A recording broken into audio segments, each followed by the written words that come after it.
Today we are discussing about part of the female reproductive system, that's the uterus. This uterus, it is a hollow muscular structure, it is a pear-like structure, it is a hollow muscular pear-like structure,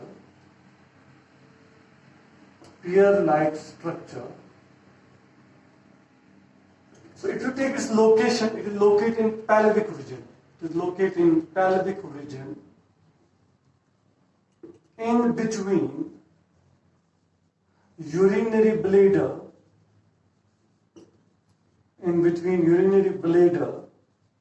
and rectum.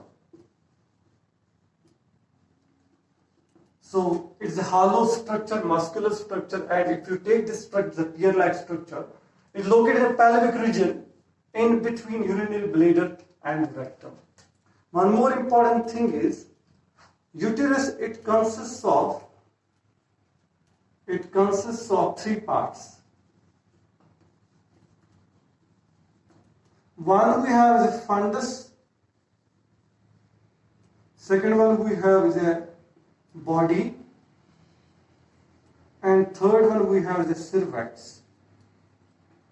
So it is having three parts. One is a fundus, then body, then cervix. If we make a structure here, say roughly I'm making this is a uterus here. Then after it is forming a narrower canal, we call it as a cervix. Now say this is a uterus here. Now it is having the connection with the on both sides with the fallopian tube. But I am making only the uterus so that we understand different parts. This uppermost part, this is known as the fundus. This is the fundus here. Then we have this region, it is known as the body. Then we have this narrower region, it is known as the cervix. Now this cervix, this part, it communicates with the body with the help of an opening or with the help of an aperture. We call that one as an internal orifice. Internal orifice, but a short form can be used as OS. And it communicates, below it we have a vagina, but it communicates with the vagina with an opening known as external orifice. External orifice. So external orifice is the opening through which the cervix communicates with the vagina.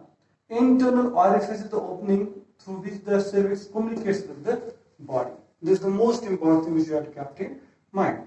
Now this uterus, it is consisting of three coverings. It is made up of, it is covered by three coverings. The external covering which we have, say this is the external covering, this is known as perimeterium. Perimeterium is an external covering. Then we have one more covering here. If I am making this covering, this red one I am showing, this is known as a myometerium. This is the middle one. So we can call this red covering as myometerium.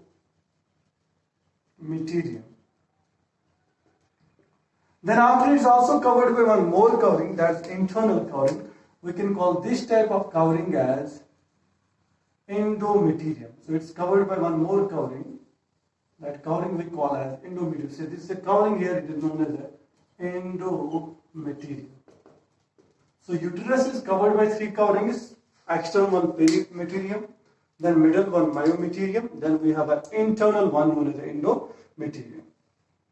When a girl child reaches at the age of puberty, what happens?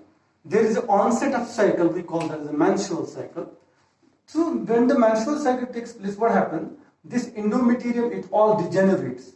It all gets fade off. And what happens? There is an onset of the cycle, there is a flow of blood, we can call that one as a menstrual flow. One more important thing is there, when the pregnancy takes place, that means when the process of fertilization has taken place, zygote has been formed, blast relation has been taken place, what happens? Now the pregnancy also takes place in a uterus. You have to keep in mind. Now the implantation process takes place. Now this uterus, it will provide the nutrition and protection to the fetus. So these are the two important functions which are performed by the uterus. First thing is menstrual flow. It also takes place here because the endometerium gets fade off, zygote gets degenerate, all that gets, there will be onset of a cycle, we can call that the menstrual cycle. But the pregnancy also takes place in uterus. Now with the next part of it, that is known as the vagina.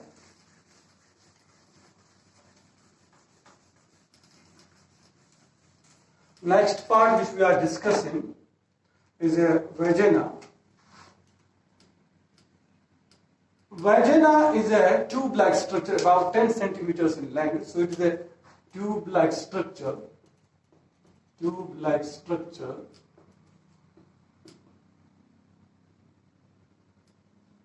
about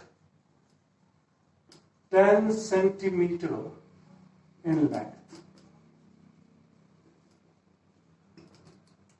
It's having the various functions. The first thing is menstrual blood flows through it. First thing is menstrual blood flows through vagina. This is the first function. That means when the menstrual cycle takes place, what happens? The blood is coming out. It oozes out from the body through an opening known as a menstrual, known as a vagina. Second thing is it receives pains. It acts as a receptacle. It receives pains during copulation. That means sperms are dispatched here during copulation. Third thing is the child takes birth through the vaginal canal. So we can also call it that it is a birth canal. It can also act as birth canal. These are the various functions of the vagina. That is, the menstrual blood flows through the vagina. It receives pains during copulation. One more important thing is it's acting as a birth canal.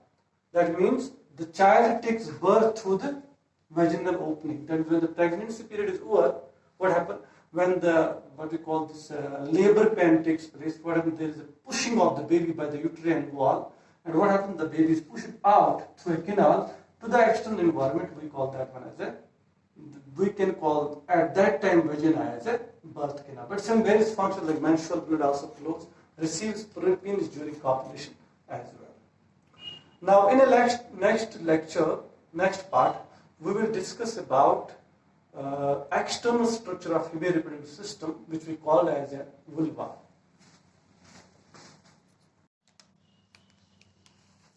Now we are discussing about external structure of female reproductive system. Female reproductive system. The external structure of female reproductive system is generally called as vulva.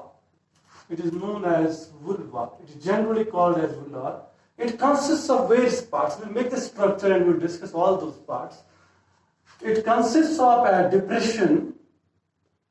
It consists of a depression. That depression is known as vestibule. Say this is a depression here. This depression is called as vestibule.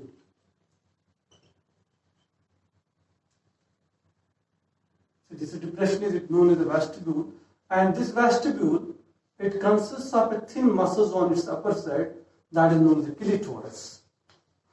Vestibule inner teat, it consists of an opening. The upper opening is known as a urethral opening. Say this is the opening here, this is known as the urethral opening. And lower teat we have a vaginal opening. So this is the opening here, this is known as a vaginal opening.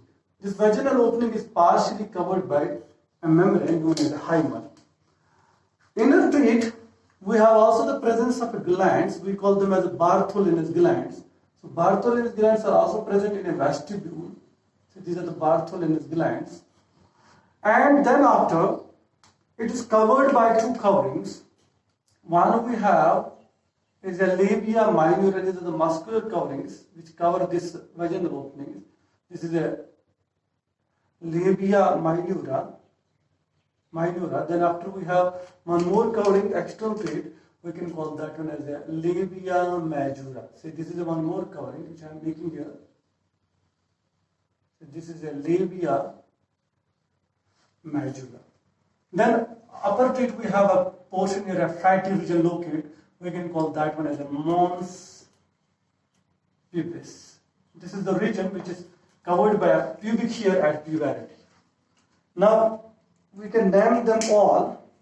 So this external one is known as labia majora.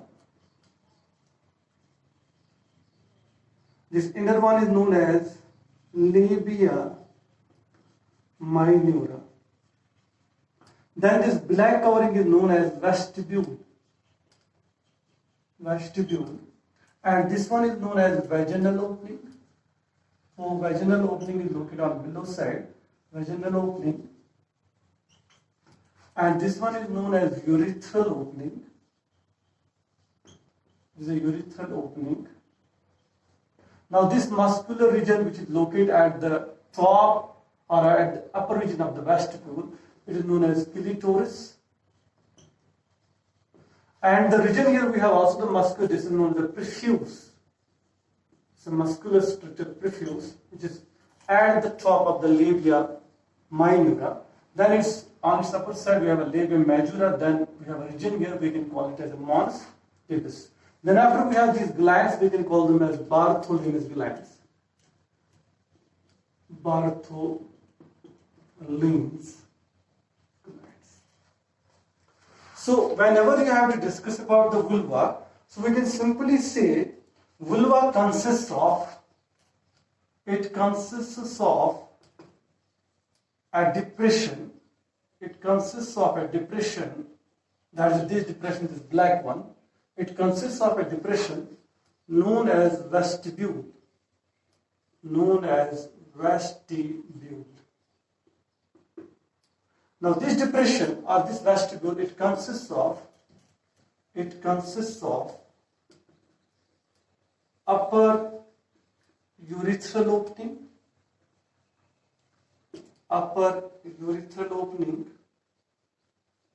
and lower vaginal opening. It also consists of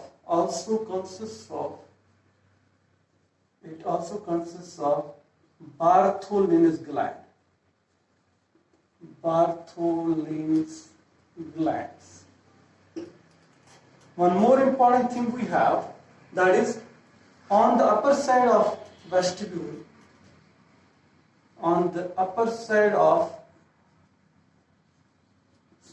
vestibule, a thin muscular structure is located. A thin muscular structure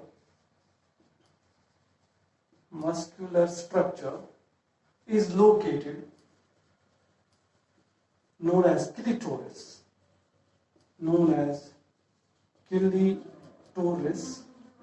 Which is analogous to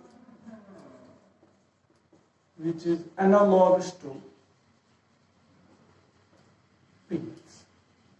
That means this clitoris, it is analogous to penis, but it is located at the upper region of the vestibule.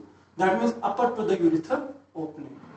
Now one more important thing which you have to keep in mind, that is this vestibule or these openings, they are also covered by two coverings, that is labia minora and labia majora. So the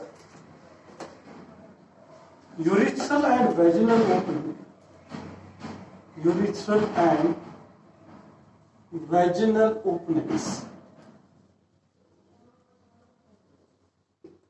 are covered by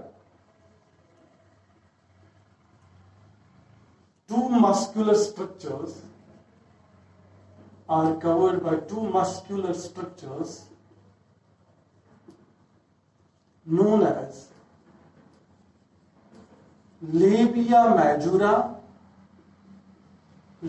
minora and labia majora. You can also call them as large lips and small lips, or little lips and the large lips, labia minora and labia majora. Now upper to labia majora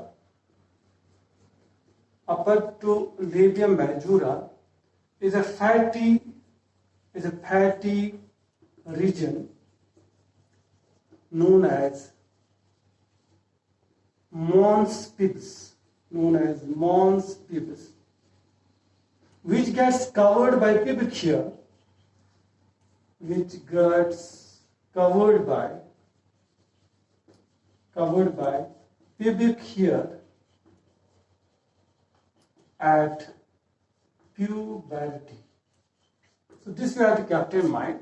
That means this region, this mons pubis region, it gets covered by pubic hair at the age of puberty. So this is all about the external structure of female reproductive system, which we call as vulva. Tomorrow we go for one more structure we have, that is the mammary glands.